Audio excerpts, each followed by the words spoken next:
Good morning students. मैं doctor Dilip Pipara, सेवाचार्य अर्थशास्त्र विभाग, राजकीय महाविद्यालय नाथद्वारा। हमने अपने पिछले वीडियो में विषमता क्या होती है, विषमता किस किस के कौन कौन से प्रकार होते हैं और किस किस विधि से विषमता निकाली जाती है उसको अध्ययन किया था। उसमें हमने ये पढ़ा था कि कार्ल पियर्सन की विधि से विषमता निकाली जाती है। इसके अलावा बाउले विधि से और कुछ अन्य मेथड है जिसके माध्यम से भी विषमता निकालते हैं। तो आज अपने इस वीडियो में हम कार्ल पियर्सन के विषमता गुणांक को किस प्रकार से कैलकुलेट किया जाता है उसका अध्ययन करेंगे। आज के इस वीडियो में हम दो प्रकार की सीरीज को लेंगे। एक व्यक्तिगत श्रेणी में कार्ल पियर्सन के विषमता गुणांक किस प्रकार से निकाला जाता है और दूसरा खंडित श्रेणी में कार्ल पियर्सन का विषमता गुणांक किस प्रकार से निकाला जाता है।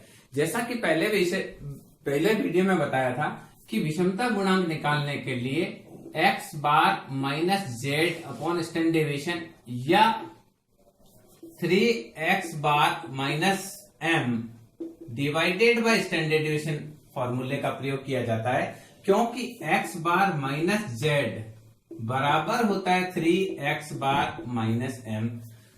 तो हम एक क्वेश्चन में इस सूत्र का प्रयोग करेंगे, दूसरे क्वेश्चन में इस सूत्र का प्रयोग करेंगे।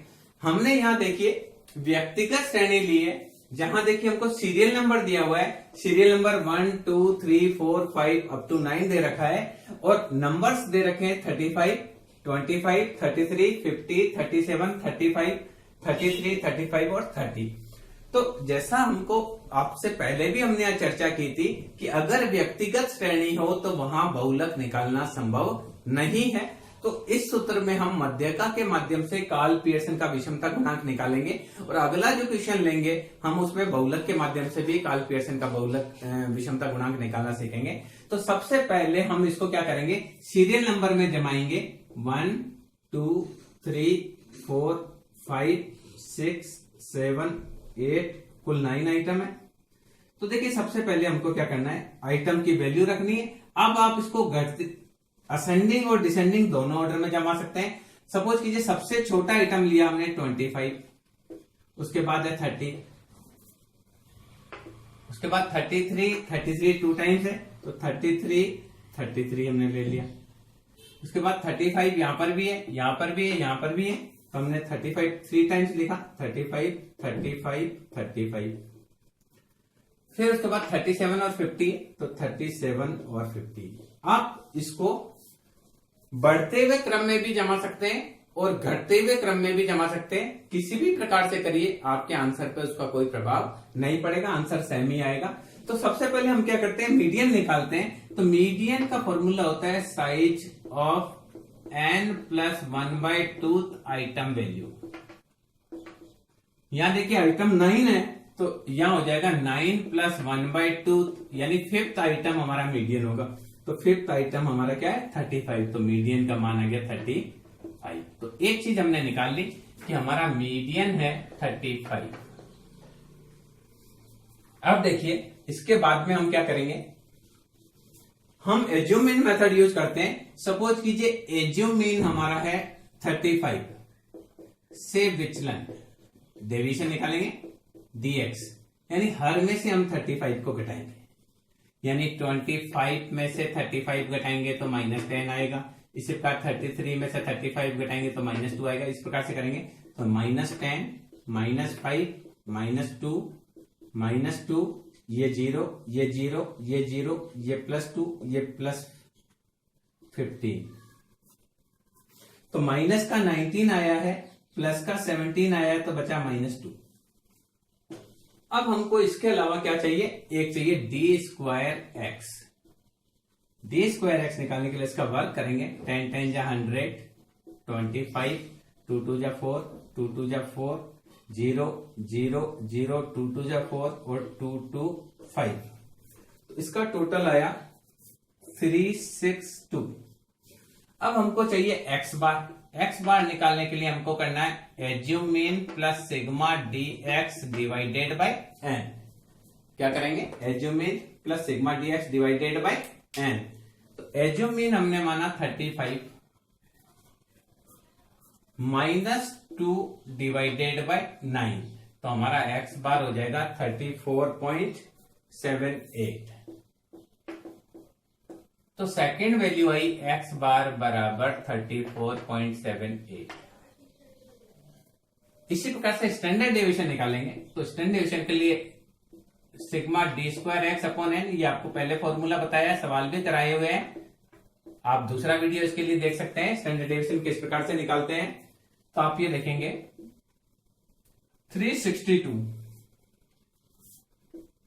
डिवाइडेड बाय 9 माइनस का 2 divided by 9 raise to power 2। 362 को 9 से डिवाइड करेंगे तो आएगा 4 0 2 2 2 2 2 बाई 9 0.0494। इसका कैलकुलेशन करेंगे तो ये बचेगा 40.1728 और इसका अंडर रूट आप कैलकुलेटर से भी आप अंडर रूट निकाल सकते हैं तो आएगा 6.3382। तो स्टैंडर्ड डेविएशन आ गया 6.3382। अब देखिए ये हो गया। अब देखिए कार्ल पियर्सन का विषमता कैसे निकालते हैं।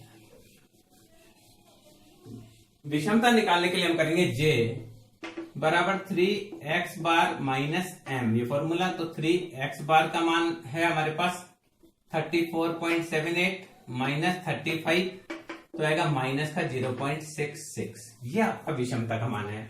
और coefficient of skewness that is 3x bar minus m divided by standard deviation तो आएगा माइनस का 0.66 डिवाइडेड बाय 6.3382 आएगा माइनस का 0.104। तो इस प्रकार से यहां जो विषमता का मान आया है, कार्ल पियर्सन की विषमता गुणांक का मान आया माइनस का 0.104। इस प्रकार से इंडिविजुअल सीरीज है तो आप मीडियन का प्रयोग करते हुए कार्ल पियर्सन का विषमता गुणांक निकालेंगे। अगर आपकी जो सीरीज है वो डिस्क्रीट और कंटिन्यूज है तो आप बहुलक से भी निकाल सकते हैं और मीडियन से भी निकाल सकते हैं, पर जहां तक इंडिविजुअल सीरीज की बात है आपको मीडियन से ही निकालना है क्योंकि वहां बहुलक निकालना संभव नहीं है। अब हम एक और सवाल लेंगे जिसके अंदर हम डिस्क्रीट सीरीज में कार्ल पियर्सन का विषमता गुणांक किस प्रकार से निकालते हैं उसको सीखेंगे। कि देखिए विद्यार्थियों, हमने एक दूसरा सवाल लिया है जो कि डिस्क्रीट सीरीज का है जिसमें साइज दे रखी है 6 7 8 9 10 11 12 और साथ में फ्रीक्वेंसी भी दे रखी है। पिछला जो क्वेश्चन किया था उसमें हमको सीरियल नंबर और साथ में साइज दे रखी थी। इस वाले में 6 3 टाइम्स रिपीट हुआ, 7 6 टाइम रिपीट हुआ, 8 9 टाइम्स रिपीट हुआ, 9 13 टाइम्स रिपीट हुआ। इस प्रकार से इस प्रकार की सीरीज को जैसा कि हम पहले से भी पढ़ चुके हैं डिस्क्रीट सीरीज कहा जाता है। तो डिस्क्रीट सीरीज में किस प्रकार से कार्ल पियर्सन का विषमता गुणांक निकाला जा सकता है हम इसको देखेंगे। तो सबसे पहले हमने यहाँ x लिखा 6 7 8 9 10 11 12। फ्रीक्वेंसी जो दे रखी है, फ्रीक्वेंसी दे रखी 3 6 9 13 8 5 4। अब इसका देखिए बहुलक निकालेंगे, बहुलक निकालेंगे तो 9 आएगा क्योंकि देखिए सबसे ज्यादा फ्रीक्वेंसी और कलेक्शन ऑफ फ्रीक्वेंसी सबसे ज्यादा यहाँ है तो Z का मान 9 आएगा। ये हम अलग से ग्रुपिंग करके भी निकाल सकते हैं। आप चाहें तो हम क्या करेंगे 2 2 का पेयर, 1 छोड़कर 2 2 का, फिर 3 3 का, फिर 1 छोड़कर 3 3 का और 2 छोड़कर 3 3 का। मैं आपको करके बता लेता हूं और विश्लेषण। सबसे पहले देखिए ऑन ग्रुपिंग, पहले आपको बहुलक में बताया था ऑन ग्रुपिंग, ये 2 का जोड़ा, फिर इन 2 का जोड़ा, फिर इन 2 का जोड़ा, फिर 1 छोड़कर 2 का जोड़ा, फिर 1 छोड़कर 2 का फिर 2 का जोड़ा, फिर 2 का जोड़ा, फिर 3 का जोड़ा,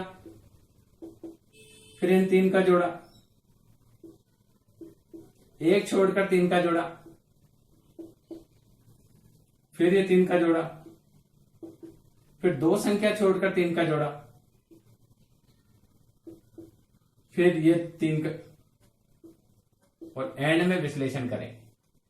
तो देखिए विश्लेषण, ये देखिए हमने क्या किया, पहले 2 2 के जोड़े बनाए, ये 2 का जोड़ा 9, ये 2 का जोड़ा 12 22, ये 2 का जोड़ा। उसके बाद 1 छोड़कर 6 और 9 और 6 15, 13 और 8 21 और 5 दिस। फिर 3 का जोड़ा 9 और 9 18, फिर आपका 13 और 13 26, फिर 1 छोड़कर 3 का जोड़ा ये 28, फिर ये आपका हुआ 8 8 16 8 17। एक मिनट वापिस, ये आपका इसको जोड़कर this and this 17। Okay, last में हम देखेंगे 2 छोड़कर 3 का जोड़ा बनाया तो यहां से आएगा 17 थी 30 और लास्ट में बचता ही। अब देखिए सबसे बड़ी संख्या ये, हमने एक टिक लगाया। अब यहां 9 और 13 के आगे एक टिक, इसमें सबसे बड़ी संख्या 21 है तो 13 के आगे एक टिक, देखिए यहां 26 है तो 13 3 का है ना, तो फर्स्ट 3 13 8 और 5।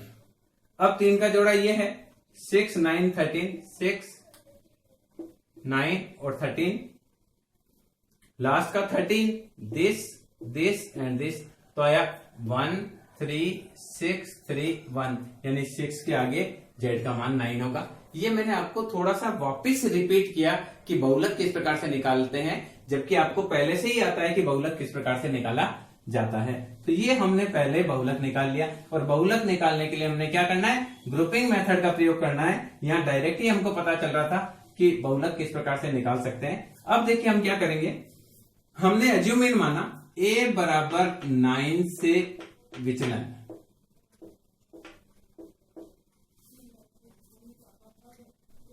तो हर में से 9 घटाएंगे तो माइनस का 3 माइनस का 2 माइनस का 1 0 प्लस का 1 प्लस का 2 प्लस का 3, ये आया 0।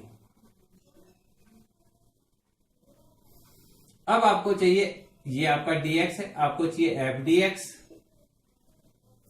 और आपको चाहिए f d स्क्वायर x। तो 3 3 जा 9, 6 2 जा 12, 9 0 प्लस का 8 प्लस का 10 और प्लस का 12। क्लियर? तो f dx आप देखेंगे 9 9 18 30 और ये 30, ये प्लस का 30 माइनस का 30, ये आया 0। तो इसका मतलब सिग्मा dx का मान क्या आया, 0। 3 3 जा 9 3 जा 27, 24 9 1 जा 9 0, 8 1 जा 8, 10 2 जा 20 और 12 3 जा 36। इनको आप टोटल करेंगे तो आया 124।